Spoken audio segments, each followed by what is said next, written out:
Hi guys, it's Wednesday and I'm back and I'm making a video. I haven't been on my channel for a couple of weeks. I just couldn't do it. I was barely even online. I just couldn't do it. Most of you already know what happened, but in case you don't, I lost somebody really super important to me on Father's Day on the 17th, and it happened in a really horrible and surprising and shocking way. And of course, a lot of you guys know I'm talking about my sweet girl Hope. And you know, I've had her on my channel. I've shown you videos of me walking her. She was my furry personal trainer. She was hugely responsible for me getting the weight off, because she's like, a lot of the reason that I adopted a dog was because I wanted to have somebody to walk, so that I knew on days when I couldn't do it for myself, I could do it for her, because she needed her walk and she loved her walk so much.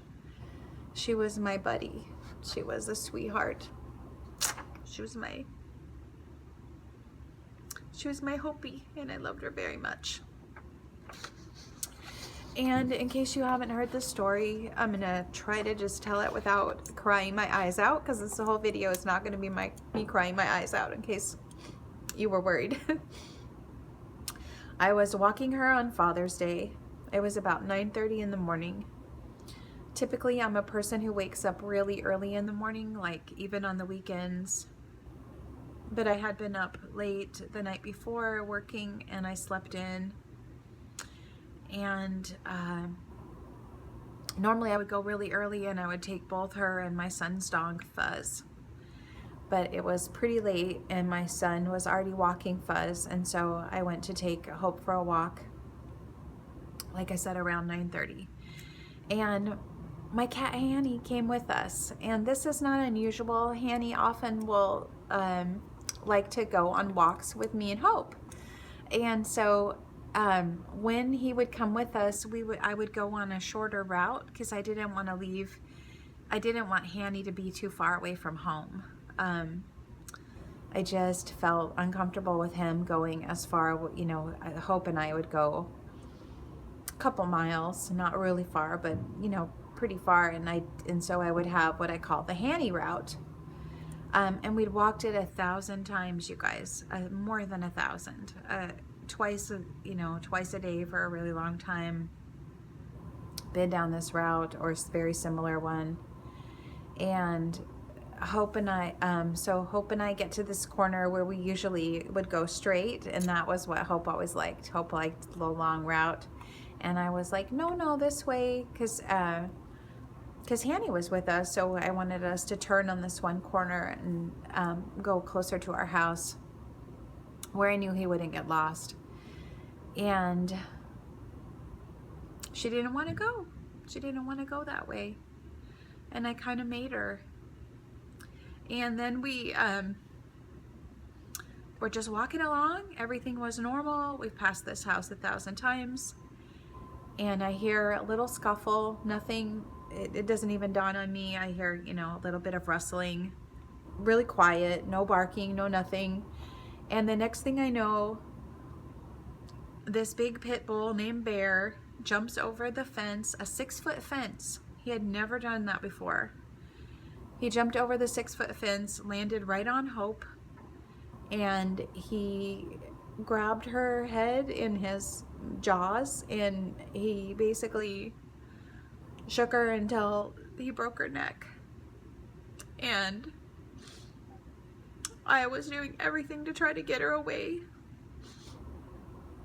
I was screaming my head off, as you can imagine. And it was just like, I was in a dream, like a horrible dream. It just didn't seem real at all. And so I'm punching him and kicking him and choking him and anything, you know, trying to poke him in the eye, trying to do anything to get him to let go of Hope. And I have to tell you, that does not come naturally to me at all, to hurt a dog. And I don't know how effective I was. I just kept screaming. Finally his owner, it feels like finally, it was probably like 5 minutes. His owner came out, and his owner and I together, like pulling as hard as we possibly could, we pried his jaw off of poor Hopi. And I got bit on my hands. They're all bandaged now. They're healing now. But I got bit. His owner got bit. I ran. I was like a couple blocks from my house. I had thrown my cell phone at him. I had thrown the leash. I had like a big retractable leash. That's a heavy leash. And thrown that at him. And anyway, when we finally got Hope away, I just ran toward my house, like telling her, hang on, baby, I'm gonna get you to the vet. Please, please just stay with me. And she died in my... she died in my arms.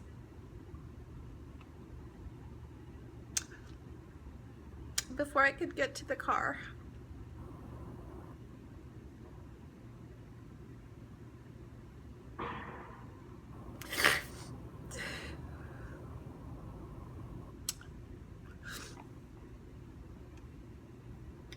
And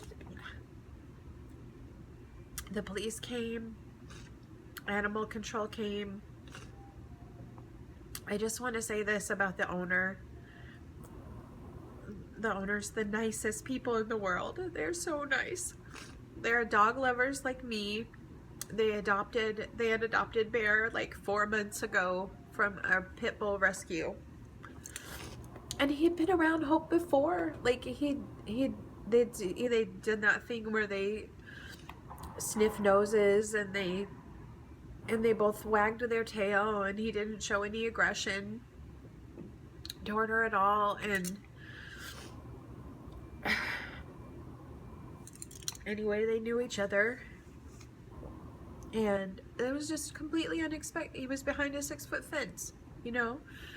People have been like those owners, but you know, thank goodness for his owner, because I could not get him off of her. I could not.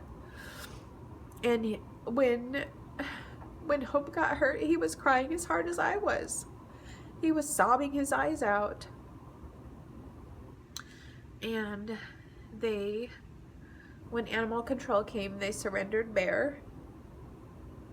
I don't think they actually have a choice. He had to go.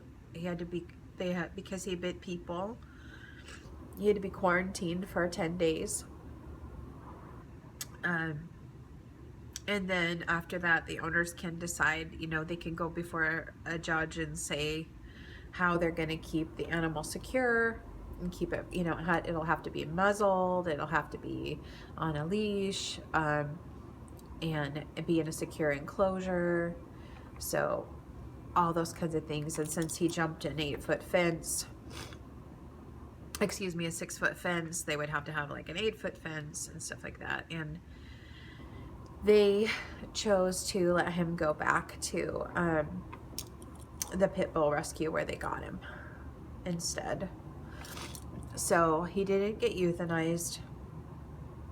He's just never going to be around any other animals except for other pit bulls, because this pit bull rescue is out in the country and is in a really secure enclosure. And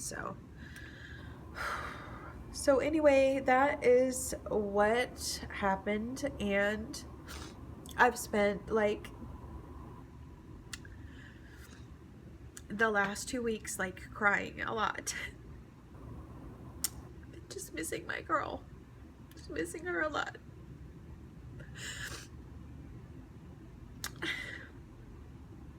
And at first, you know, having a lot of like bad, horrible nightmares, seeing it happen every time I close my eyes. seeing it happen again. And blaming myself, feeling super guilty. Because when the crap came down, I could not save my baby. But she needed me. I couldn't do it. I shouldn't have. And I'm like, if I hadn't slept in that day, would, you know, like, he probably wouldn't have been in his yard at 5 in the morning or 6 in the morning if I hadn't made her walk that route. She didn't want to walk that route. So many if onlys, so much guilt. But she was a really good friend. And I'm going to choose to remember all the happy times, all the silly stuff. I picked these pictures because they remind me of a lot of happy stuff. This is her little Halloween costume. She was a mermaid. She liked to dress up. I wasn't torturing my dog. She really liked to dress up. So that's just a little harness. I made this harness for her. This one, she loved baby carrots. She's eating a baby carrot there. That just made, we had a lot of happy moments sharing baby carrots. This is just her being cute, making her little cute face. Same thing with that one. And then this is her crab. Now Hope was funny. She didn't like toys. Like she never played with balls or like with stuffed toys or anything, except for she had this one crab that came with that mermaid costume, and she loved her crab. That was her one toy that she actually really loved. And it was such a surprise because we had long since stopped trying to give her toys because we just knew that wasn't her deal. And it just came with the costume, and she loved it. And so that I made her this harness. I like to make her cute harnesses and stuff like that, and that's what I'm choosing to remember, is just all the happy times, the 1,000 happy walks, not the horrible one time. I'm choosing to remember how happy she was in the morning, and her happy little, you know, she would get so excited to have breakfast. And just how neat it was to see her when I'd come home from work every day. And how happy she was when I'd come back from vacation. We spent a lot of happy years together. And I rescued her when she was 6 from the dog pound, like not even the Humane Society. I really wanted to save a life. And I rescued my Hopi, and she rescued me right back. She rescued me right back because she went on all those walks with me, and she was there for me. She was a really great friend. And I really miss her a lot. And honestly, I haven't really cared about losing weight these last couple weeks.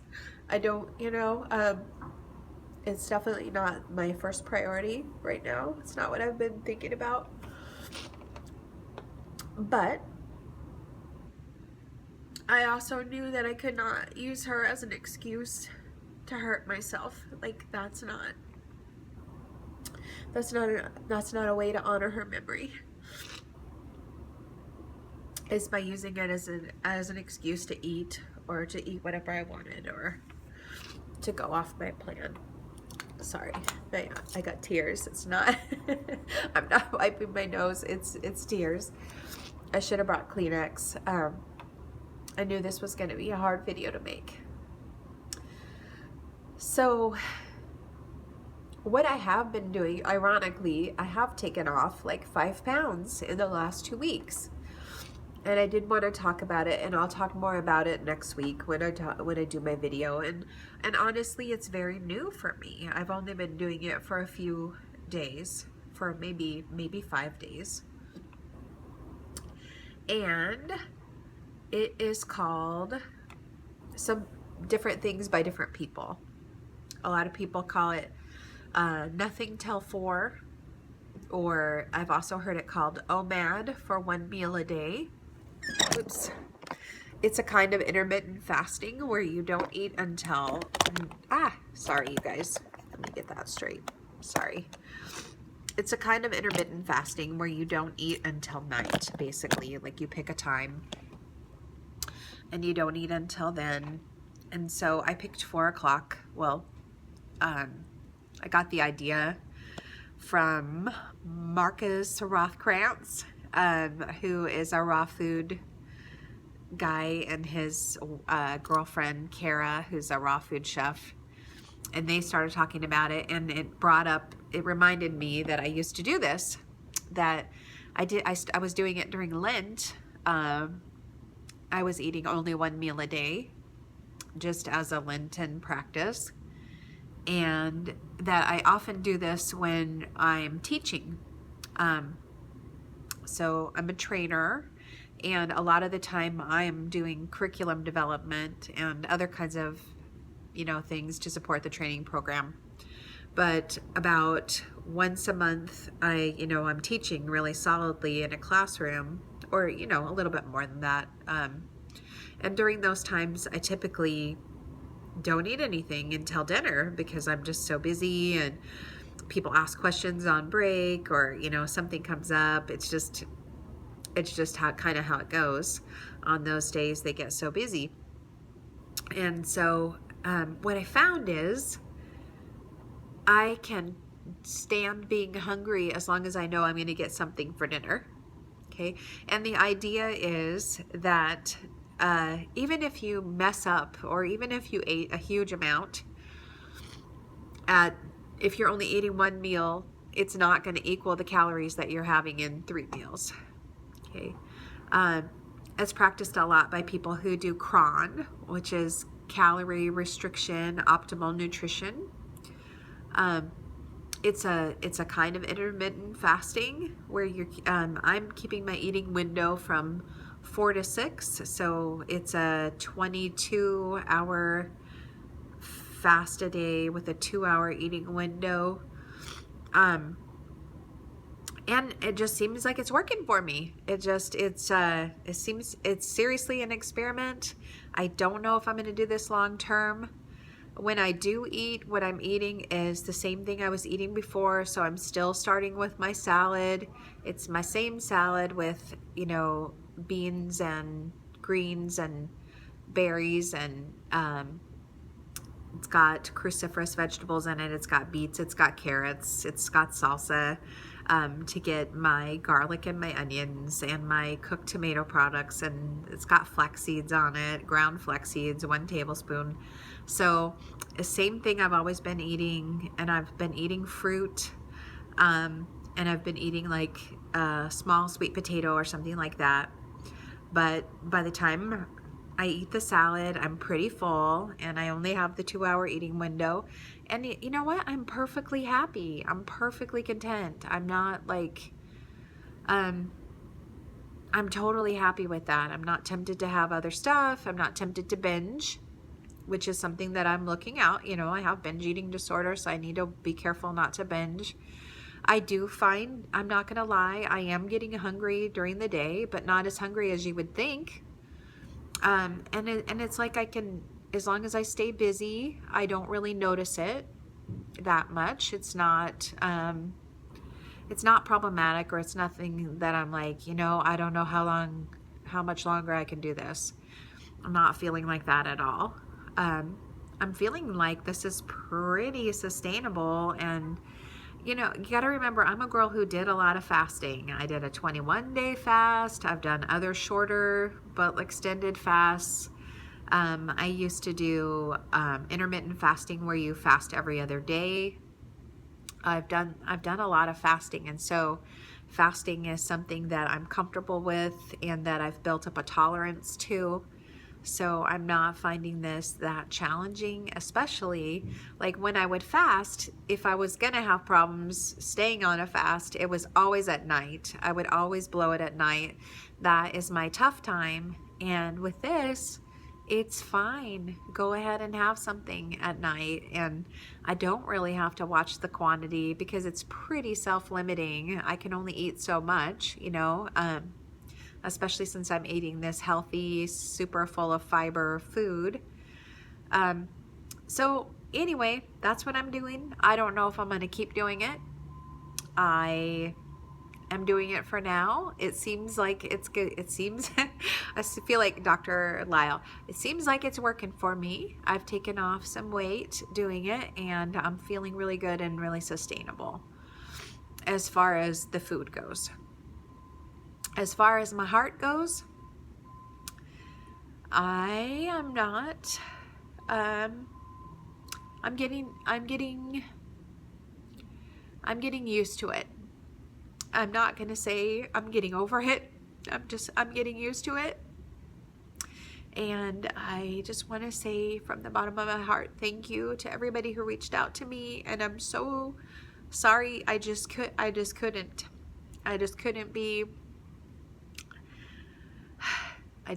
deal with it. I couldn't deal with one more thing. And, but I so appreciate it. The only way I've gotten through this is from all the love and support and kindness and so many people sending me so much love is the only way I'm getting through this. Like one day at a time. Seriously, one day at a time. And I just love you guys. I so appreciate it. Thank you, everybody who sent me messages on Facebook, who sent me messages here.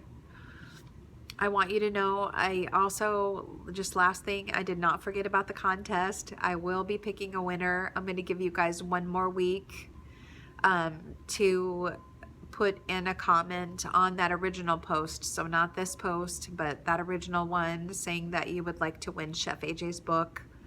And I'll give you guys one more week because I didn't put a cutoff before, so I feel like I need to do that.